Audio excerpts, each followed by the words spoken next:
கலையாத கல்வியும் குறையாத வயதும் ஓர் கபடு வாராத நட்பும்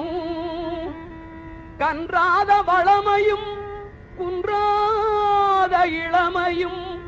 கழுபிணியிலாத உடலும் கழுபிணியிலாத உடலும் சலியாத மனமும் அன்பு அகலாத மனைவியும் சலியாத மனமும் அன்பு அகலாத மனைவியும் தவறாத சந்தானமும் தாழாத கீர்த்தியும் மாறாத வார்த்தையும் தடைகள் வாராத